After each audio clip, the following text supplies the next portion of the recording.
Morning. Today I'm back in Titchwell. The last time I was here I saw glossy ibis, and at the moment what's drawn my attention here is a ferruginous duck. Now this is a bird that I missed last week, so to get it on the list today would be really cool.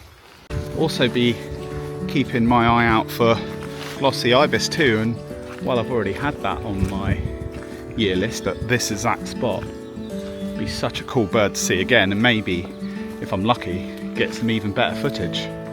So supposedly this bird is just out here somewhere with tufted duck, but I can't see too many tufted ducks. I've got it babes. It's just with two other tufted duck just out here. Ferruginous duck is now on the list, which is fantastic, and this feels particularly special because I missed it last week. So I finally got it on the list, which I think is 167 or 168 species. I'll have to double check. But it's a good one to get. Brilliant winter duck. So I'm going to call this quite a successful little stop. Not only have I added ferruginous duck to the eBird list, but I've also now got this glossy ibis feeding, which is fantastic. I'm really happy with that. And while that might not be a year tick, it's such a cool bird to see. And I think that, what have I been to this site twice this year? Twice ever, in fact. And I've seen glossy ibis both times, which is a really cool thing to say for this site. This place called Titchwell, not too far from Southampton. Well, I'm now on a mission, another mission, to try and find black redstart, and this is definitely not the most glamorous place I've ever been bird watching. Another place to take Sarah to as well. But check this out.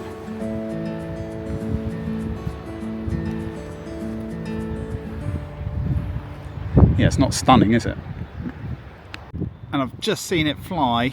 Haven't got the camera on me because it's really wet and windy and rainy, but I have now just added black redstart to the list. Let's see if it comes out a little bit better, but I'm looking through this kind of mesh fencing at the moment. I'll go back to the car and get the camera and see if I can get footage of this one. But amazing, really amazing. So basically our plan is like birding by car, because it's so wet I don't want to get the camera out, but we've seen this black redstart on multiple occasions, and it just keeps moving from one spot which you can't really view to another spot which you can't really view unless you drive around to the ideal location. But regardless of whether I get video footage of this thing, it is on the list, and it's a fantastic bird to see, even if it's not under the most glamorous of circumstances. So it said it wouldn't be raining now, and it's absolutely pouring down with rain.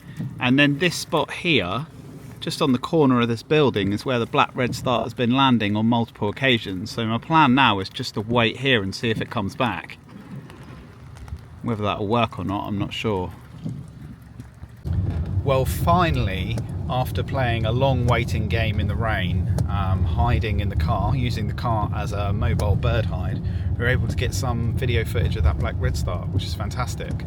So that black redstart makes 2 ticks for the day, which is absolutely fantastic. And now we're going on to another site to try and get 3, which will be a bird that I've missed on a few occasions. It's not a particularly rare bird either, but mandarin duck is the next target. Well, this is a bird that I was pretty confident of getting at this spot, and I've been waiting for the time to pop down here. But mandarin duck, one of the prettiest birds in the world, definitely one of the prettiest ducks. It's just out here, and it's just so easy to see. I'm here at Iworth Pond in the New Forest, and it's just a nice easy tick. So that's the 3rd tick that I've got for the day, which is absolutely fantastic, and it takes me up to 170 species, which is amazing. Well, despite the weather, it's been an absolutely fantastic day, and I'm really looking forward to trying to look for some more birds for the rest of this week. Good morning.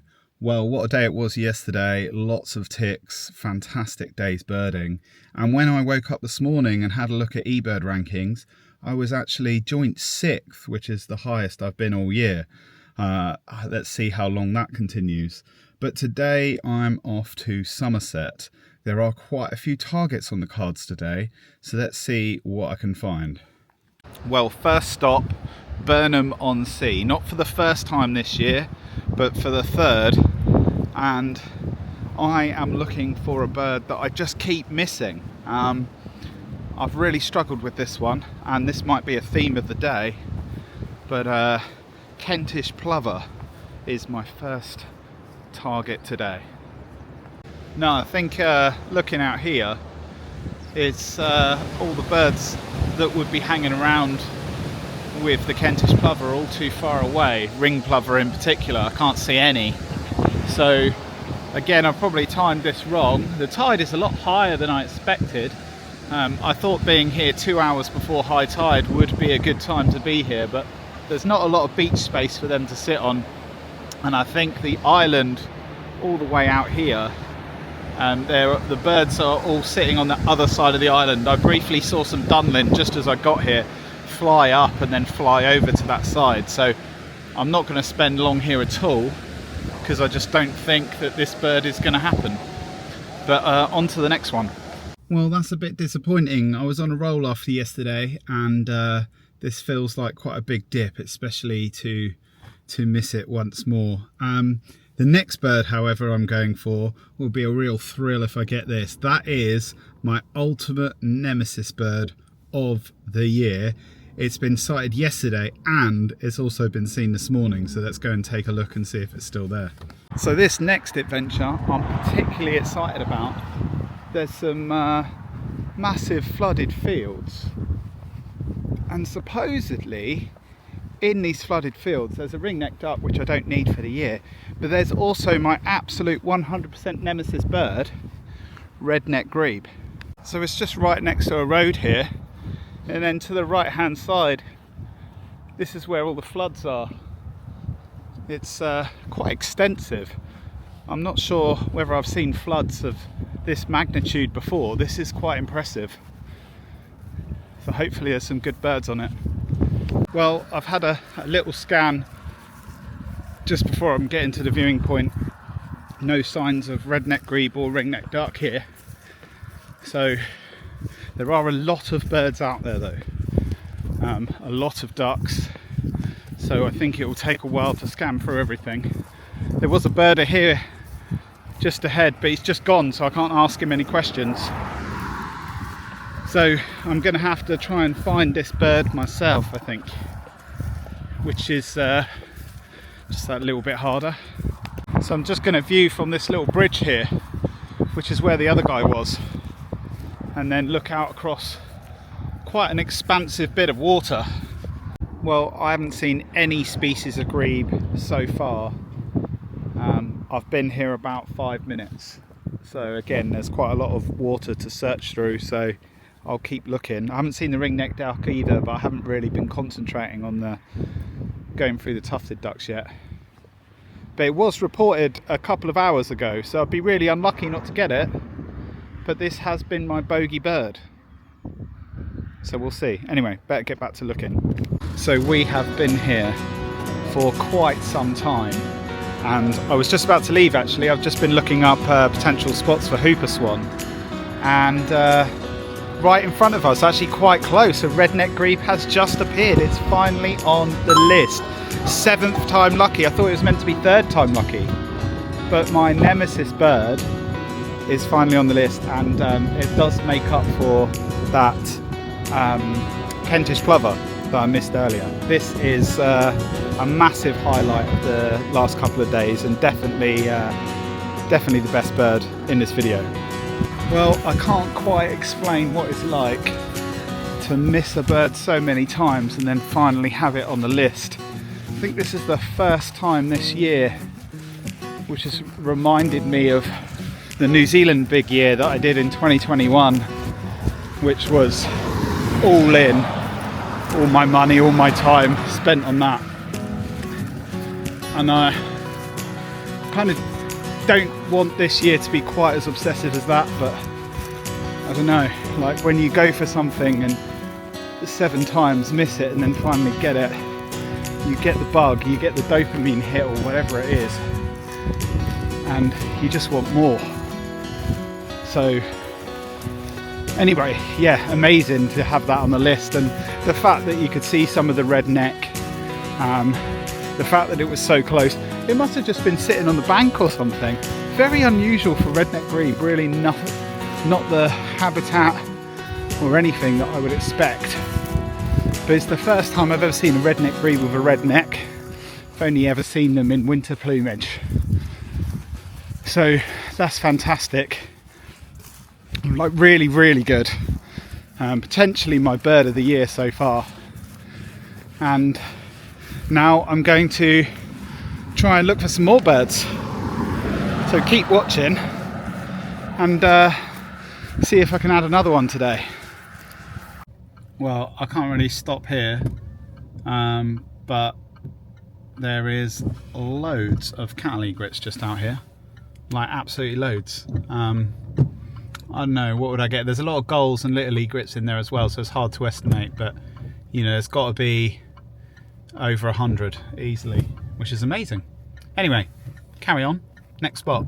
So I'm targeting by drive-by Hooper Swan at the moment, and there's just so much habitat for this bird to be in. So I'm sort of just driving around checking all the swans. There has been a couple seen around this area yesterday. So I mean, it's probably about 1 in 100,000, but it's still worth a check, and I could probably see about 1,000 swans out and about at the moment. So I've parked up on the side of the road here because I've just seen quite a large number of swans to check through. So I'll get the scope out and see what we can find. Hopefully there'll be a Hooper Swan, but it wasn't at there were no Hooper Swans at the spot where they were reported yesterday. Yeah, so just out here there are quite a lot of swans. You can just about hopefully just pick out the little white dots in this camera. But I've checked them all, and I think that they're all mute swans. Must be about a group of about 80 swans out here, and it's quite frustrating because they don't always lift up their heads, because the Hooper Swan has a yellow bill and the mute swans have an orange bill. So, but I'm pretty sure I've checked through them all, so I'm going to move on and go to my final destination of the day, one of the best places in Somerset, if not the best place, to ham wool in search of a bittern. So I'm here at Ham Wool now, and this place is pretty awesome. Now I've just been chatting to the RSPB guys in the car park, and they say, well, I've got a pretty good chance of adding bittern to my year as herd only, but bearded tit's going to be a bit tricky, but you never know, we'll give it a try. They are here, it's just they're not super active, and I've picked a really bad time of day. But yeah, let's go and see what we can find. Just had a little group of long-tailed tits and other tits flitting around in the bottom of the reeds, and now that did get me excited, but there's definitely no bearded tits in amongst them. But for a second I thought I'd nailed it.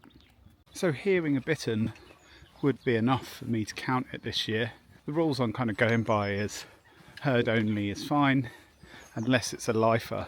If it's a lifer, then I feel like I need to see it, because I've always said that my life list is has to be seen birds. But for the purposes of most big years and books that I've read, herd only does count. So while I don't particularly like doing it, I will do it for the year listing purposes. There's quite a lot of birds here at Ham Wool, as there always is. And I've just found right in front of me, I heard it first, a water rail right in the open. This is something I don't see very often. I have had water rail this year, but it was just a glimpse sighting. But this guy seems relatively tame. Oh, I've just seen him be chased off by a moorhen, so maybe not. Oh, that water rail just flooded its wings right in front of me. I'm not sure that's anything I've seen before. You can hear it, that squeal. Sounds a little bit like a girl screaming or a pig squealing, supposedly. Yeah, that. So cool. I think last year I wasn't doing a lot of birding, but I actually didn't see any water rails, I just heard them. Well, I've got two right in front of me now. And I came here last year as well. Only once, but... Oh, I put the camera on and it stopped, but bittern is booming. So bittern is on the list. That's 172 species now for the year, which is fantastic. Just need those bearded tits now. And it would be nice to see a bittern really, but I just like hearing the bittern. It sounds like when you blow over the top of a bottle, that woo, woo. I just heard it boom again. That's more distant now. But it's a really cool thing to hear bittern. Yeah, pleased that that's on the list. Well, this has definitely been a worthwhile stop. Adding bittern to the list, but also getting some cool visuals of the water rail, some nice black-tailed godwits, a couple of marsh harrier interacting with one another and flying over. And considering this has just been a quick hour stop, it's been really good. Just shame I didn't get the bearded tit, but you can't have everything, and that bird should become a lot more active as we get into the summer. So I'm not too worried about that one. So I've seen a third water rail now, and then I've just at the bottom of the reeds here got a Chettis warbler. Again, not very easy to see. You hear them a lot with their D call, which is very distinctive. But seeing them is a real luxury, and I'm really pleased with that. Had quite a good couple of days. Yeah, the end of winter is closing, but the birds are still rolling in. Oh, I just heard another water rail as well. It's kind of sad really. I'm coming to the end of winter now. We're getting to the end of February, and it's been a real chase, and I feel like I've got most of the birds I wanted for winter now. That redneck grebe being on the list and black redstart yesterday were two that gave me a few troubles, but so all that's going to happen now is, yeah, winter comes and passes, at least for the beginning of the year, and then spring happens and I've got to chase everything, all the spring birds all over again. So there's no rest for the wicked. Well, what an amazing winter it's been, and to think of the birds that I've missed, there's not that many that I've gone for now that I've missed. Hooper swan, hopefully we can get that in November, December time. Oh, there's a sparrowhawk just flying right here. I don't know if you can pick that up. Just like was flying into me along the path. So yeah, it's been a really good winter. On come spring. Let's see what spring brings. And that is when rarities start to appear. So I've just had a quick look at the eBird rankings, and I'm actually quite pleasantly surprised. So I may not have got all of my ticks today, but I did get two, and that puts me in 4th.